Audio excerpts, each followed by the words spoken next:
Welcome to Narrative's Leadership Story Talks, where great leaders go beyond the bottom line to create lasting impact. Join hosts Jerome and Julienne Ryan as they uncover the stories behind real-world challenges, offering practical insights to help you lead with empathy, authenticity, and purpose. Each episode dives into how leaders use storytelling to build trust, foster connection, and inspire action. Whether you're navigating workplace dynamics, driving change, or building high-performing teams. But two officers saw every distress rocket fired by Titanic. They informed their captain, Captain Lord, several times. He was lying down in the ship's chart room, but he did not jump to his feet and spring into action. To put it simply, he went back to sleep. He failed to even take the most basic action, which would have been to just simply awaken the ship's wireless operator, turn that on, see what was going on, and it would have been immediately apparent that Titanic was firing or sending off distress calls, and they would have heard those immediately. So instead of doing those things, the Californian watched, motionless, as Titanic sank into the night. And later, I think this is the most frustrating part of the story. Well, I mean, it's all anguishing in its own way, but after that, the investigations into Titanic's loss, Captain Lord made every attempt at a massive cover-up. For example, the ship's log, the scrap log, conveniently vanished. The formal log contained no references to any of the events that transpired, and Lord flat out faked his ship's position. Hello and welcome back. Well, that was a great interview. I really enjoyed learning about these two ships. One that, actually rescued people, and the one that we just heard from Kelly on, which was, that one that really failed to rescue anyone and do any of the steps that should have occurred. So just to remind our listeners, that was Kelly Skwarcan, and you can go and check out her full interview. I really encourage you to do that at narrative.com/podcast. But for now, what we're going to do is we're going to debrief based on the quote you just heard and this kind of epic leadership fail. What are your thoughts around that?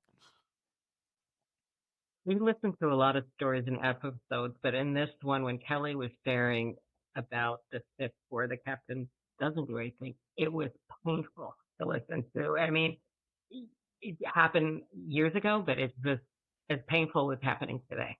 And just drove an important lesson home of when people don't listen or their priorities aren't allowing them to look at the important issues they need to address in the here and the now and the immediacy of it. So yeah. So many things came from that episode. Yeah. I mean, to me, it really speaks to a couple of things that I think we talk about a lot in our work in terms of getting people to tell stories and how to tell stories that will connect with others. This is an example where there was no accountability whatsoever. And that failure of leadership where, if you listen to the whole interview, you'll hear how many times people who were below this captain tried to get their message through so that he would act on it, but they were completely powerless to take any action because they weren't empowered at all. And so if you put that in kind of today's context and how we lead, that's such an evolution that I've seen in terms of, effective leadership, trying to get more people, more voices heard. And a lot of people pay lip service to this, from the janitor all the way to the CEO. We need to hear all the voices and we really care. But you see the ones that actually walk that kind of talk, because if they don't, those are the ones that fail to innovate. Those are the ones that fail to perform consistently. And this is proven by studies as well, that you can look up. And it's really, to me, that's what this represented. If I put it in today's context, it's like, that's the difference between effective leadership and not effective leadership, is those leaders that look for as many voices as possible as many opinions as possible so that they can actually make an informed decision that's going to be effective, right? And also, that's one part of it. But the other part is just, integrity. Being able to, because, we end the quote with her talking about him getting rid of all the logs, et cetera, so that he won't look bad. And that takes courage to, in today's world, to sort of say, no, I actually did something wrong here. And I'm going to try to correct that. That's something that, we see a lot of. And we need more of, quite frankly, of just like owning up to your mistake and then saying how you're going to try and fix it. And certainly in the corporate world, that is sorely needed, I think, is something that shows your employees, shows your people that, you are not this infallible, intimidating, threatening person, but you're actually a human person that makes mistakes. And that not just that, if you do make a mistake, you're going to try and fix it. And by listening to as many people as possible and changing the course of action here. You're right. I mean, I'm thinking about the crew, the low-level staff people that took courage to go up against, they probably never even talked to him and to put it forward, and the courage. And then it was a life or death analogy. So I think we all need to keep this Titanic example in front of us when we're in our daily lives and in our workplaces.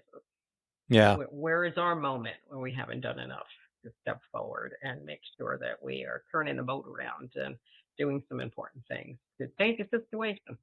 Yeah. Yeah. And, where are your priorities? I think that's the other thing too. That famous word we use a lot, intention. What is that intention that you've got? And if your intention is to try to do things the right way, if it's integrity, if it's honesty, if it's courage, then you have to live by that, and you have to show, those are the actions, the kinds of actions that you're going to take, even if it doesn't make you look so good. And that's so many times in our work, that's where we dig a little deeper with clients. And I certainly, I know you do this too. When we coach people, it's okay, you've told me this part of yourself, and then you kind of glossed over this other part that clearly was formative to you.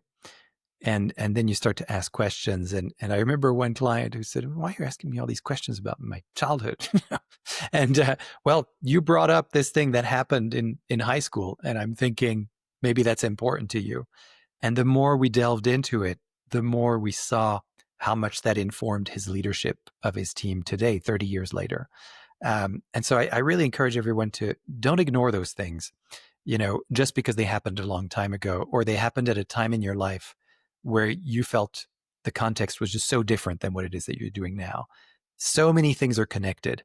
And we like to say that we leave no stone unturned when we're looking for a story. And so I really encourage people to turn over those stones, look for those things that inform the kind of leader you want to be, even if you're not a leader in title today. But yeah, who do you want to be? There's something in your life that connects to that. And so uncover that and try to tell that story, because that's the one that's going to connect you with people a little bit more meaningfully. Yeah. So get to the roots. Our habits and our process didn't start overnight. So go back and dig it up and start thinking about where did it all start. And there are some good stories and lessons learned to repurpose and rewrite for us. And I think that's where the door opens when we're doing this work. It's quite amazing when we watch clients really rethink how they've been approaching situations and other people. Absolutely. Yeah. All right. Well, thanks again, Julienne, for being here today and helping us debrief this great episode. Again, that was Kelly Skwarcan. Really encourage you to go back and look for that episode at narrative.com/podcast and everywhere you find podcasts. And if you're enjoying this podcast, I encourage you to leave a review, because that creates word of mouth and more people can listen to these insights that you're currently benefiting from. And of course, don't hesitate to get in touch with us. We love to hear from you. We're always ready to listen.